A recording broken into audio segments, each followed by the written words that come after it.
right here, Yanir. Just stay right here. Bob is gonna stand on either side of you.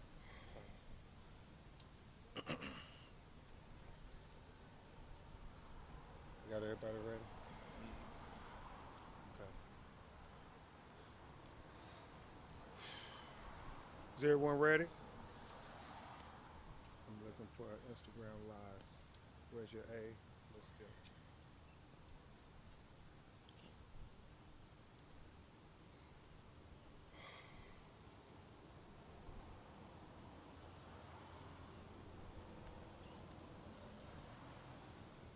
What's your A's name?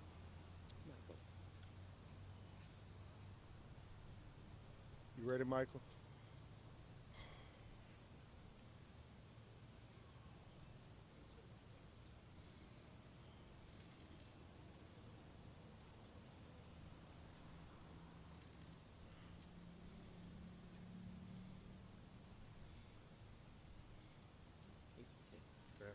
Okay. Good afternoon.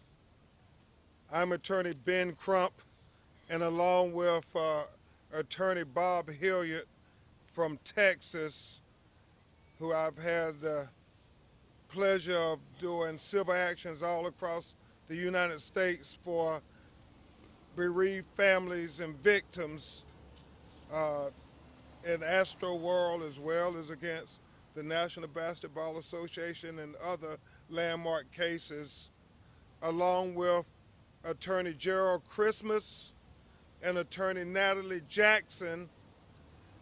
We have the honor of representing the father of Tyre Sampson, the 14-year-old child who was killed right behind us at the Icon Amusement Park. We are very honored to be joined by one of our great state leaders who hails here from Orlando, Florida. In fact, this is her district, and she's exhibited such great leadership throughout this entire tragedy. State Representative Geraldine Thompson. And it was very heartening when Mr. Sampson met Representative Thompson, how he thanked her for making sure they did not sweep this matter under the rug, because his son's life mattered. And we thank you again publicly, State Representative Thompson.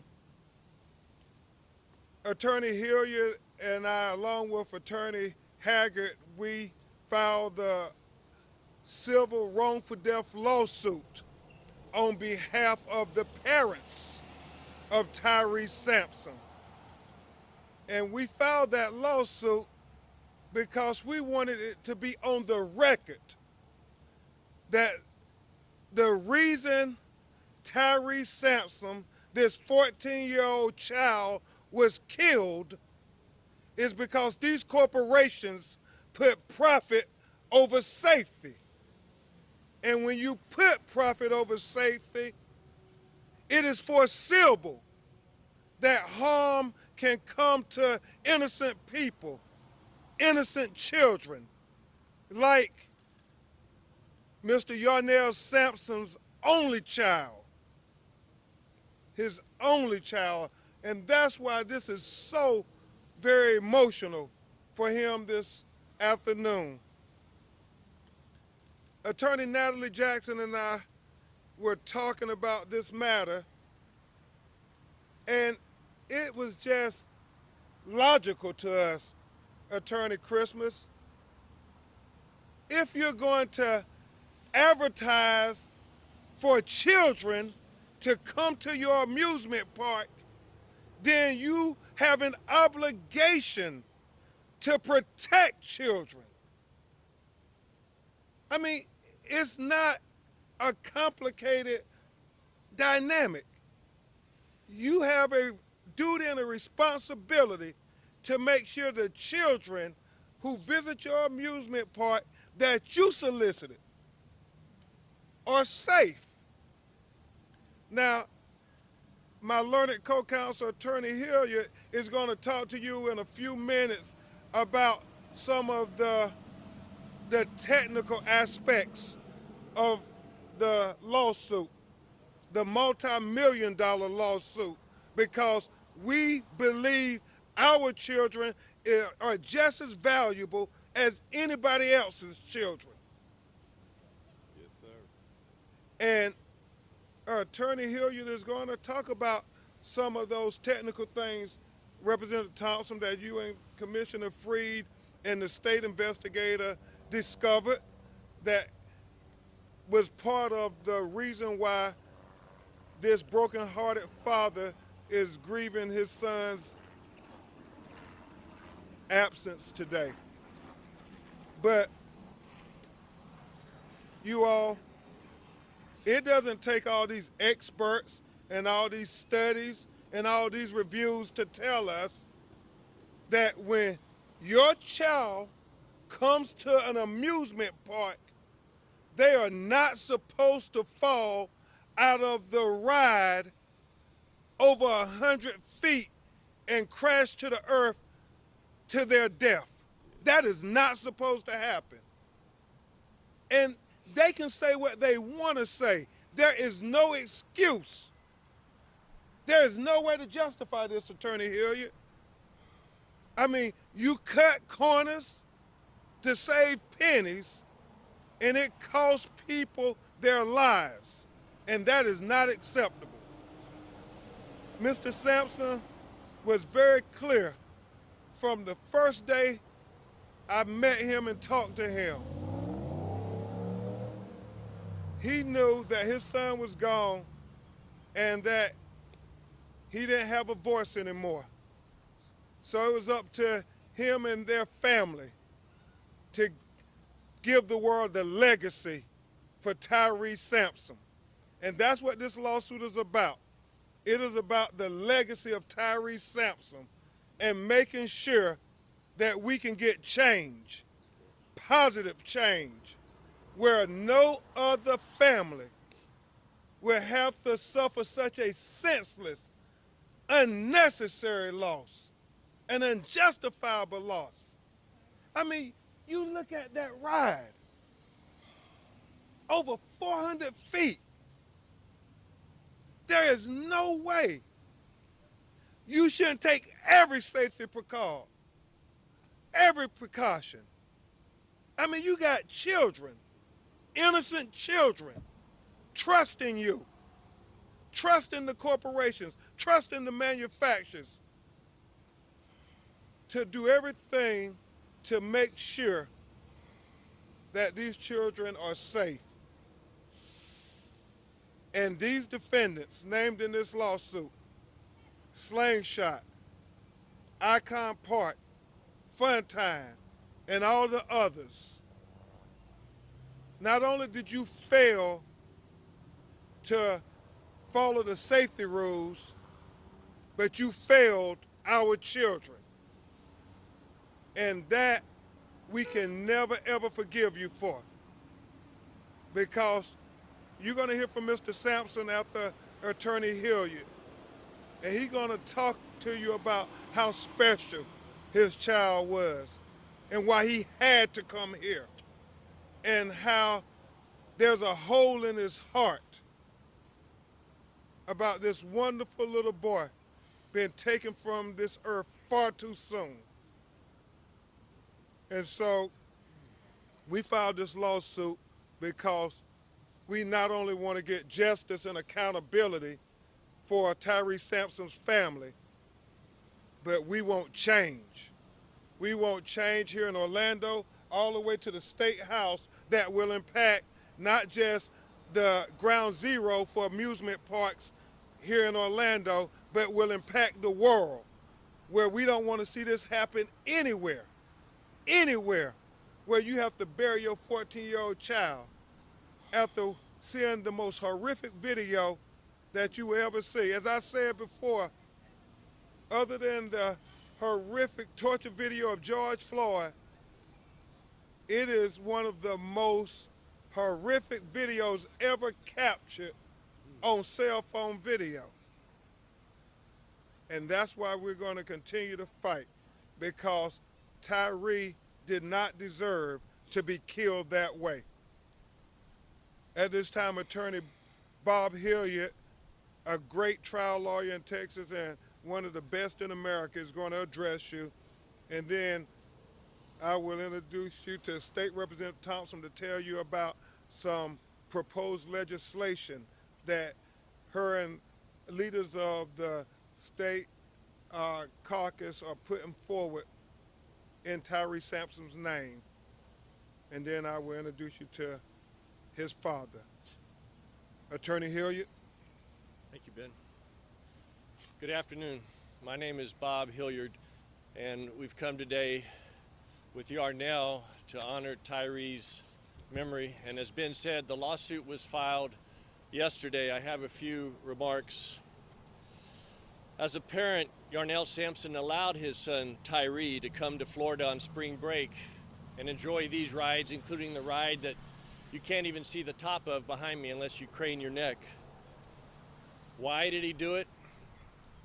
Like thousands of parents, he put his trust and his faith, and quite literally Tyre's life, in the hands of those who build and operate these rides. Yarnell trusted that before the first child got on the first ride for the first time on this free fall, that everyone involved in this ride, from the designer to the manufacturer, to the owner, to the property leasing company, to the operator, that they all have done everything that they were supposed to do from a safety standpoint, to keep Tyre safe, to keep all the kids who pay money to ride this ride safe. We all understand that rides like free fall are supposed to scare our kids, but it's a false fear. They build these rides so our kids will get the rush while being safe. We would never let our kids on a ride that actually put their lives in danger. The scarier the ride, the bigger the draw. The bigger the draw, the more money they make, which is fine. But in return, we have a high expectation that the most precious thing we have, our children, which we're letting ride these rides, will get off that ride, will go home with us that night. No one would allow their child to actually ride a life-threatening, dangerous ride. There's broken trust around the country when you watch this video. The mid-fall moments of Tyre stopped all of us, every single one of us, every parent that has seen it. Every one of the millions of parents who have viewed the accident video thought three things and thought them immediately. Every one of you who are parents thought them too. First, it took our collective breaths away. We couldn't believe what we saw. Second, but for the grace of God, that was my daughter or my son. Everyone thought that as well, because it could very well have been. And finally, regardless of the reason, every parent says, my child is never getting on a ride like that, ever. No amount of promises from these defendants can mend the trust that was broken and that this man feels. You know, they say that the loss of a child is like a water spigot being turned on full and then the handle being broke off, and instead of water, it's pain that flows out forever. And that's true. And that's true for this man who changed his life when this boy was born in order to be part of his life, and who was proud of the man this boy was becoming, and this boy was proud of his dad. We hope that the golden age of rides that simulate danger and attract our children come to an end.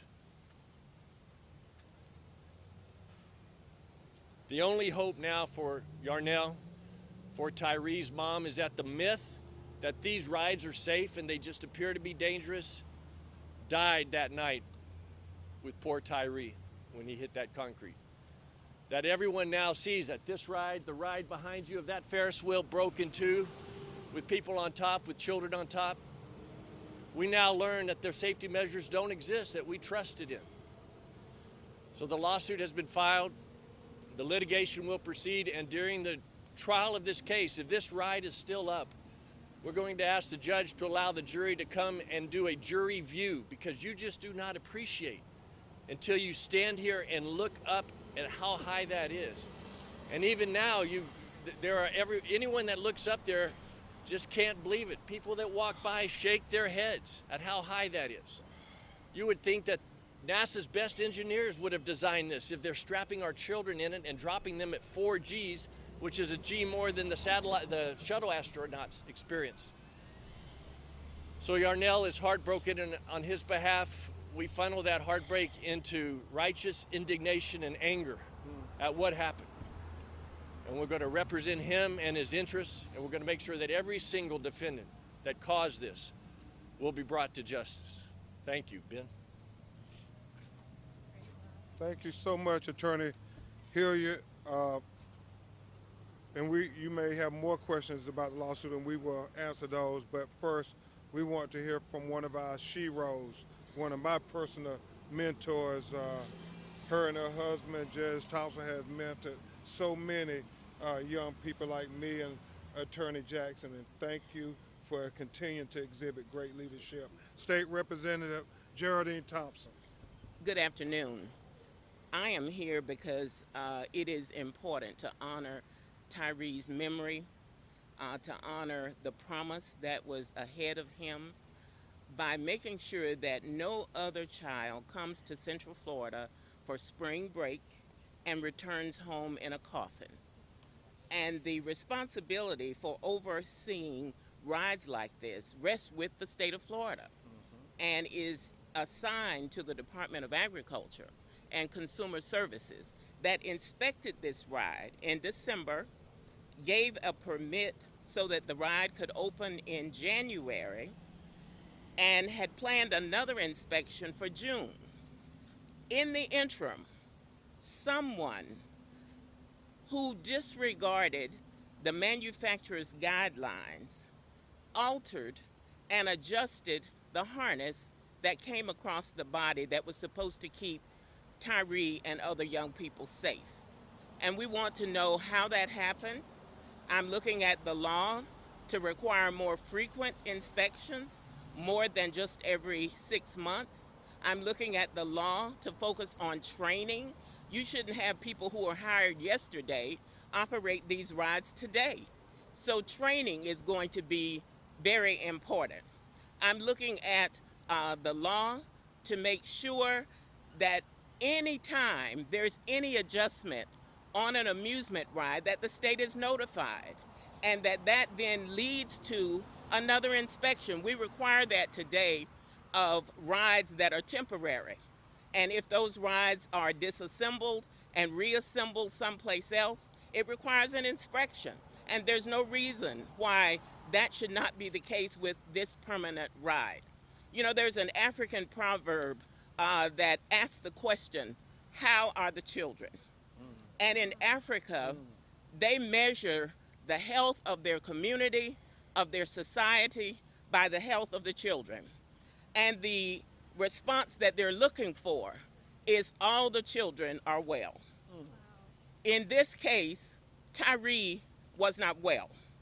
Tyre is not here today because of some things that happened. We want to get all of the questions answered, as many as we can, and then we're going to write and introduce the Tyre Sampson bill in the Florida legislature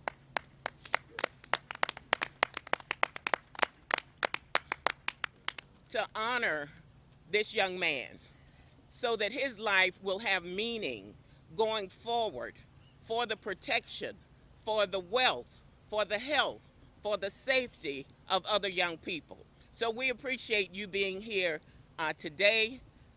The pain that you see in Mr. Sampson's eyes, that you will hear in his voice, should not be what parents experience when they entrust the lives of their children in terms of these kinds of rides. And so we want to send that message forward and want to have you help amplify the fact that there will be the Tyre Sampson bill to make sure that all the children are well.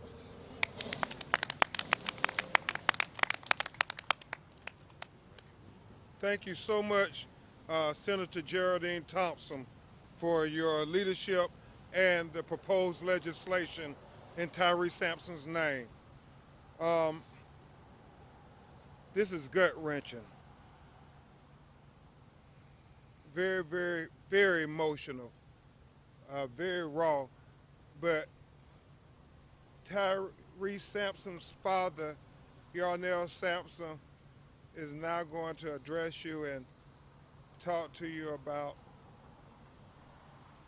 his son, his feelings, and the fight for Tyre's legacy. Attorney Hilliard and Christmas and Thompson, Jackson, all of us, you know, this is our job. This is what we do. He didn't sign up for this. So he's going to do the best he can in trying to talk about something no parent ever wants to have to talk about. But he understands it's about accountability and justice and legacy for his child. Tyre Sampson's father, Mr. Yarnell Sampson. Thank you. Appreciate you, man. Wow. How everybody doing today? Thank y'all for coming out. Thank you, Senator, for help passing the bill. Thank you, Mr. Crump, for representing me, Mr. Hilliard, Mr. G. Also, Wendy Wooten. I wanted to thank my son's mother, Nakia Dodd, for helping me raise our child together, Tyre Sampson. My name is Yarnell Sampson. I am Tyre Sampson's father.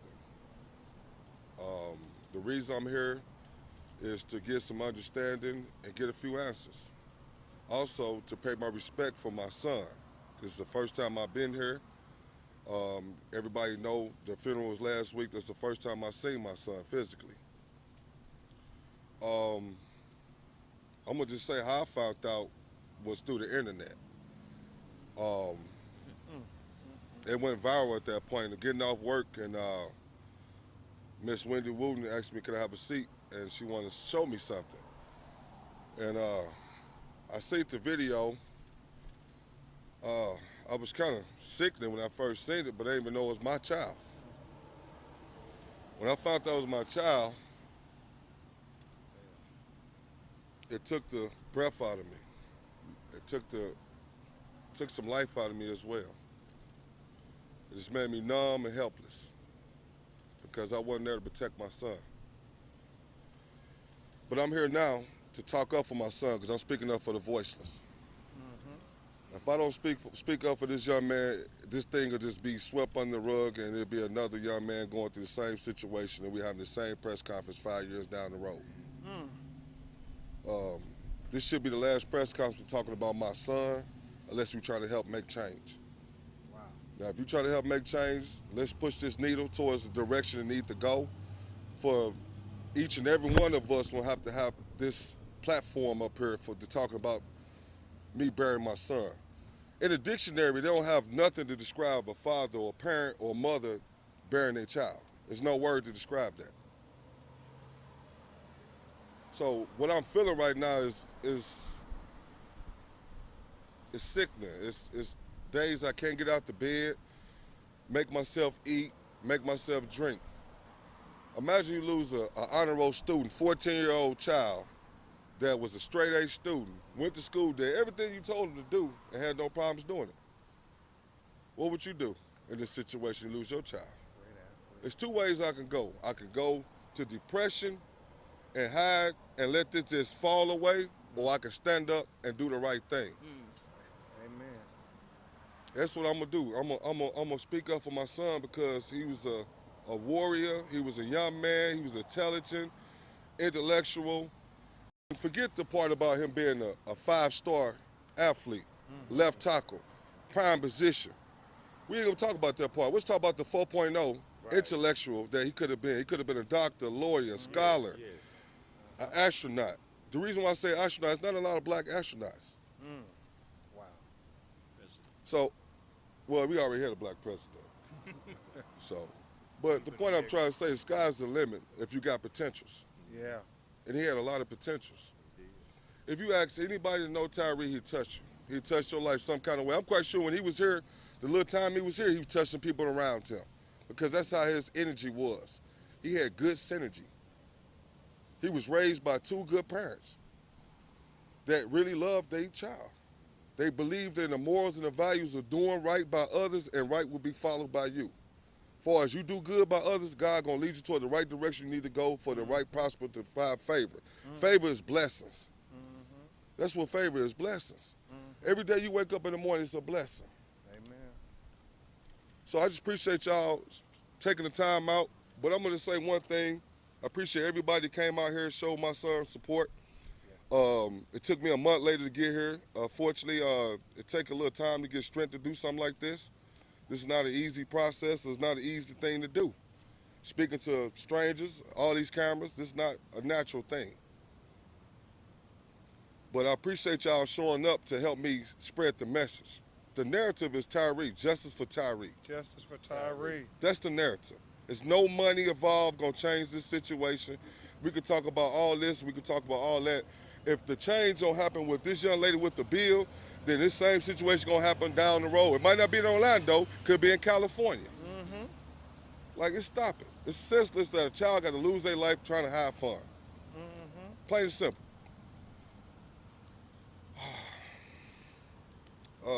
I just want to thank my son's mother for being strong.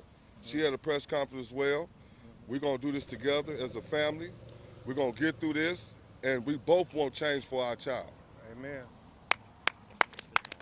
Change for Tyre.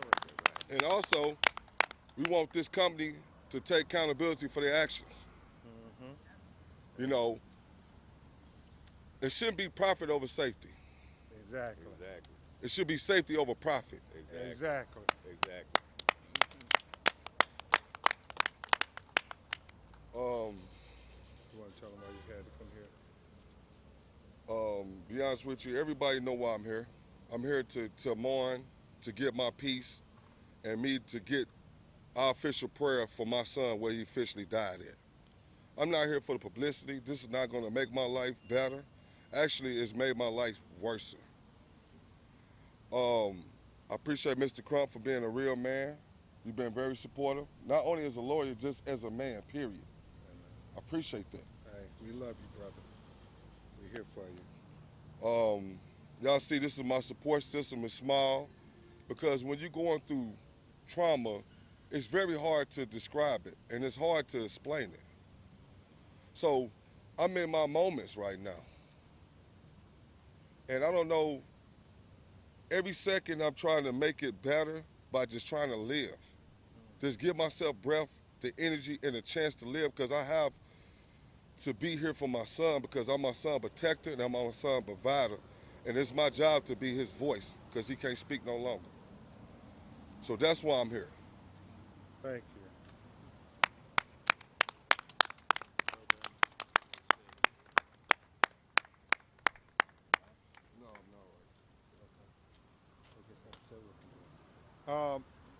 We'll take some of your, Attorney Jackson. Okay. We'll try to take some of your questions. This obviously is very emotional for Mr. Sampson. What? I've got a question for you. Yesterday, the attorneys for this ride released a statement basically saying that they followed safety measures provided by the manufacturer of the ride and that they were all followed. What is your reaction to that?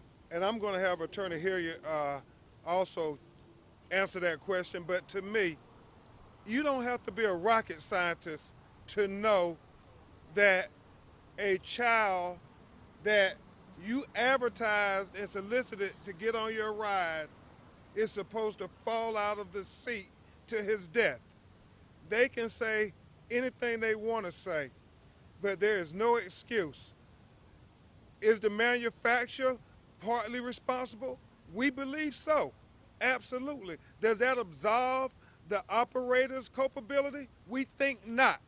We think that, as Attorney Hilliard has said, this was a cascade of gross negligence on multiple parties' part. That's why we have multiple defendants. I'll address that question directly. That's a false statement. You know, we've been collecting evidence, interviewing witnesses, and we have more evidence and witnesses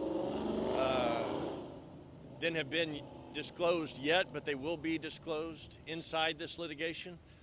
And I promise you that when those witnesses come forward, including the other two riders of this exact seat immediately before Yarnell, and what they told the operators when they got off, I would like to take that statement that you just read and present it to the corporate representative of the company that gave it to you after they know that we have evidence that that is false. And we're going to present it in court. We're going to let them see it, and ultimately we'll let a jury decide if that's going to get those defendants off the hook. You're saying this could have been someone else. I'm saying that the guy it almost was will be a witness, and the bruises he had on his arm when he was trying to save his own life, he's got a story to tell. And in your investigation so far, have you discovered why it was that the two seats were misadjusted, why they allowed for those larger harness openings? So we have, based on our experts' views, some strong beliefs, but until we are allowed to take the sworn depositions of those who actually did it and ask them to show us the work order, to see the supervisor who signed that work order, to ask him under whose authority did you do that, and then present it to the manufacturer and get them to comment on them doing that.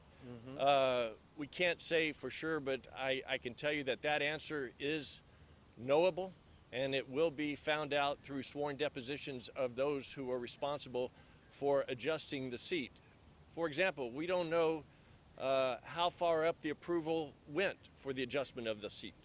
I promise you it wasn't the minimum wage teenage operator that was just there to earn a few bucks during spring break. You know, it probably wasn't his manager or supervisor.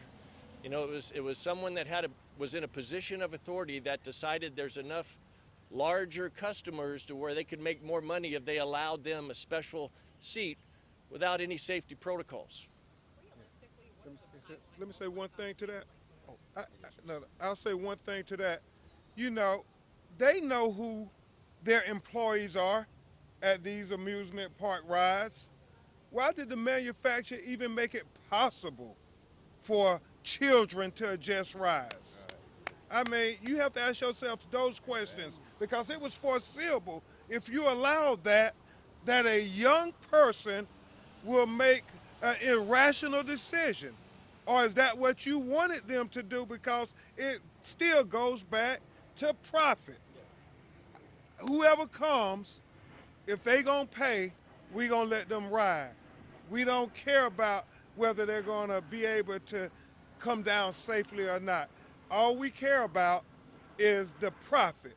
And that is what Mr. Sampson was saying. We can't allow profit over safety, because you end up with him going to a graveyard crying about his 14-year-old son who was killed in the most horrible way you can imagine. And it goes to what Representative Thompson is trying to do with these bills. If anybody moves anything, then you gotta give notice to the state of Florida, the regulators. That's why we have the safety rules, because if you don't follow the safety rules, people die. You know, the other glaring issue, an elephant in the room that has already been disclosed, is the written inquiry to the manufacturer asking if they could put a seatbelt on each one of these seats. And I don't think any expert is going to disagree on either side that a seatbelt as a secondary safety measure could have also saved Tyre's life. All that the manufacturer did was write a letter back saying seatbelts are not necessary on this ride. They didn't explain themselves, but an inquiry was made, and through this litigation we're going to ask, why did you make that inquiry? What information did you have that made you concerned that maybe the harness wasn't enough to hold people in? So that evidence has already been out in the press. People have seen it, and we'll discover through depositions from the Austrian manufacturer what were they thinking when they said, no, don't put a seatbelt in. Do you know when the ride was, when the seat, was adjusted? So the answer is not a specific date yet, but again, until they are required to give us the information, no. So the reason I ask is because I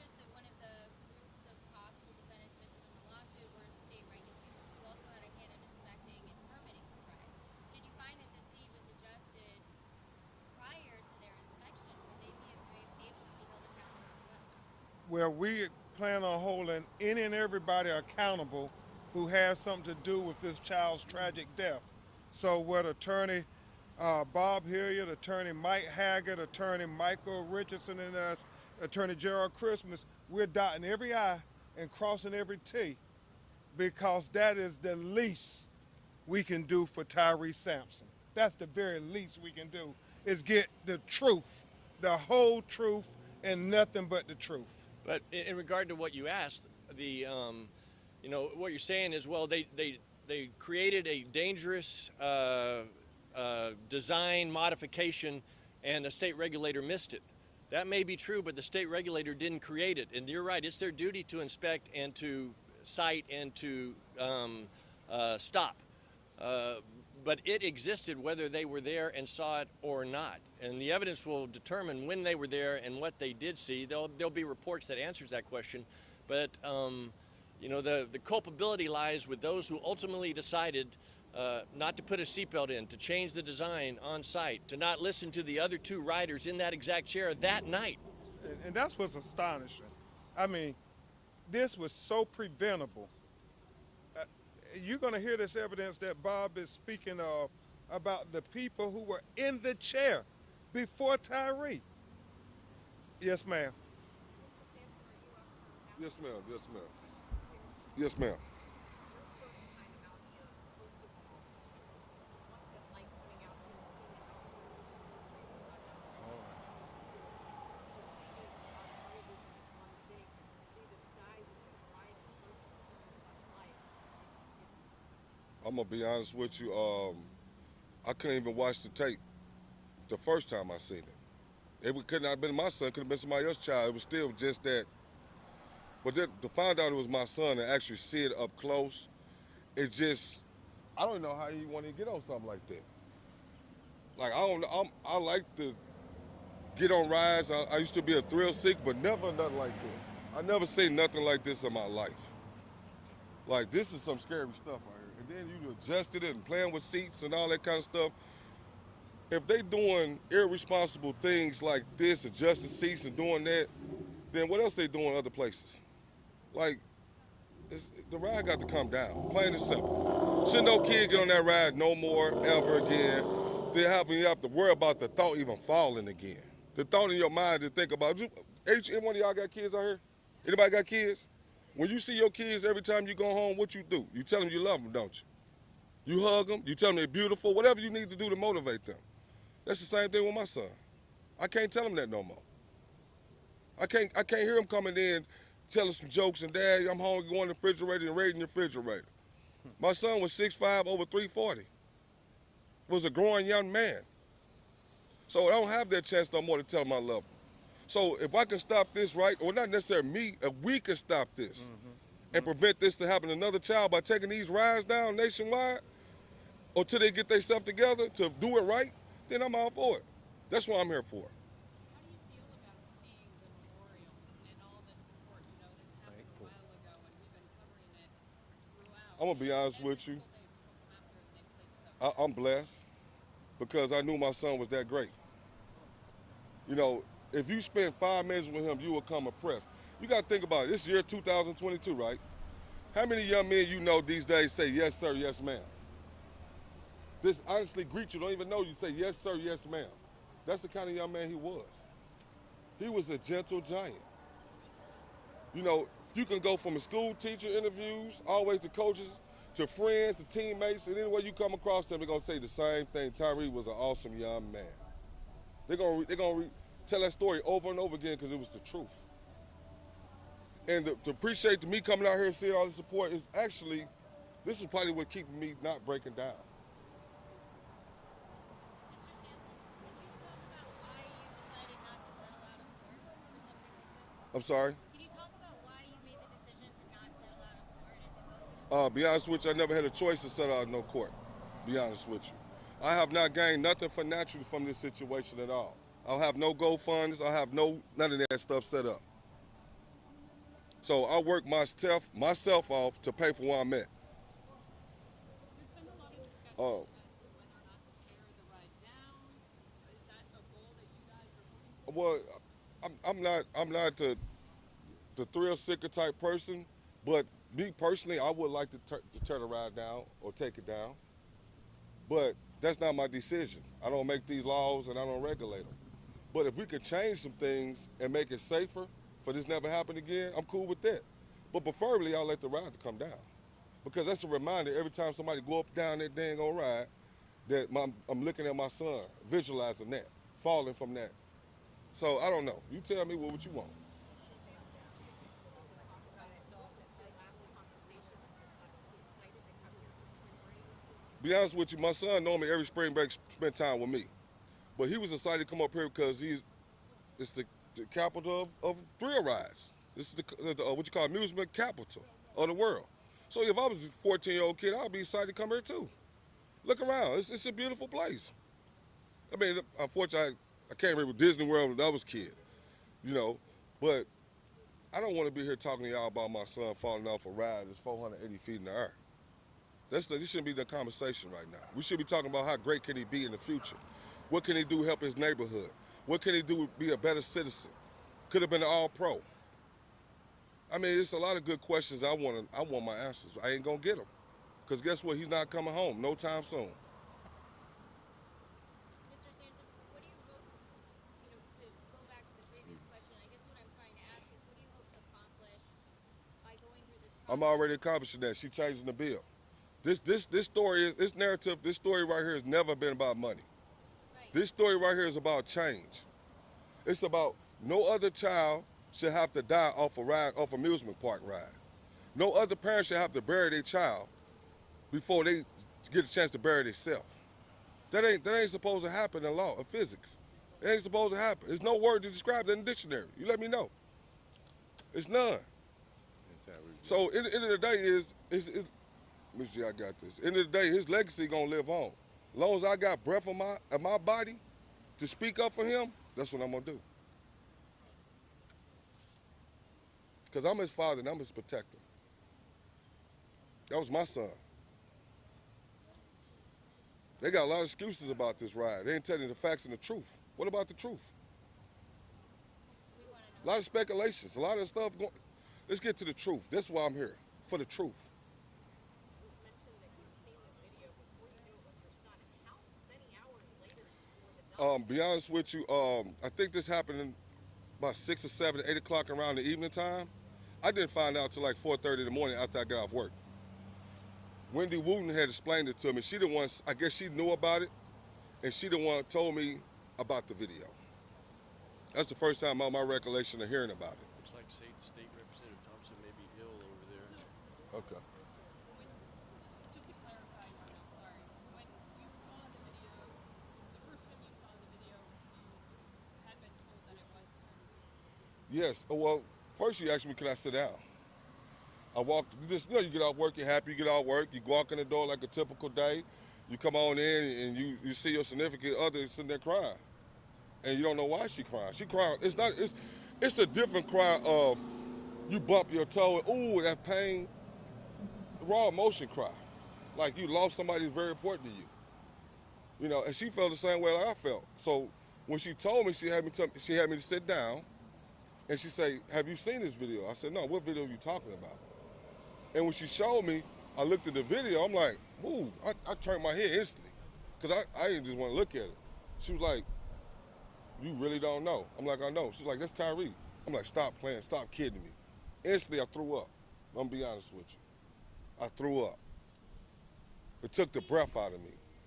It just, imagine you hearing something like that, or you seeing something like that for the first time on a video, viral video, that everybody in the country know, everybody in the world know but you. What does that make you feel about the fact that that video is still available? I mean, that's the world we live in social media. We'll see a neighbor fall down and we'll walk right past him and record it.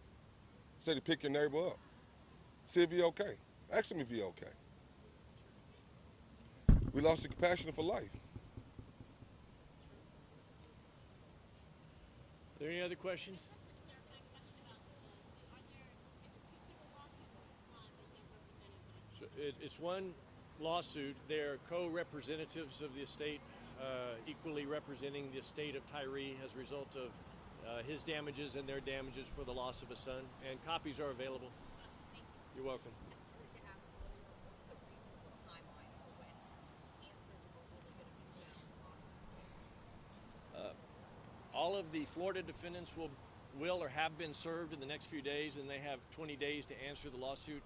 We filed the lawsuit with discovery, which means they also have to give us documents and answer questions. Once that comes in, we are also in the process of serving the out-of-country defendants, the manufacturer from Austria and the seat manufacturer from Germany. You have to go through a process under rules under the Hague Convention, so it takes longer. We are hopeful that their lawyers will accept service on their behalf instead of making us do that. Discovery will be in and in our hands in 60 to 90 days. Then depositions will start. One fight that we expect we're going to have and that we're going to be very strong about on Yarnell's behalf and on the press's behalf is they want confidentiality agreements on all the documents. They want the mistakes to stay secret. They do not want you guys, the world, to see what they have to show us. And there's some pretty strict rules on confidentiality. We have to finish. State Representative Thompson has gotten some heat issues over there, and we want to support her. I'll be around over there. Sorry. Thank you. I appreciate y'all for coming out. I thank y'all. Each and every one of y'all got kids. Tell your kids when you go home you love them. Hug them and tell them they're beautiful. Because you can't take this life for granted. You only got one chance at it. So that's my message to y'all. I appreciate y'all, all your prayers and concern. Y'all have a good night.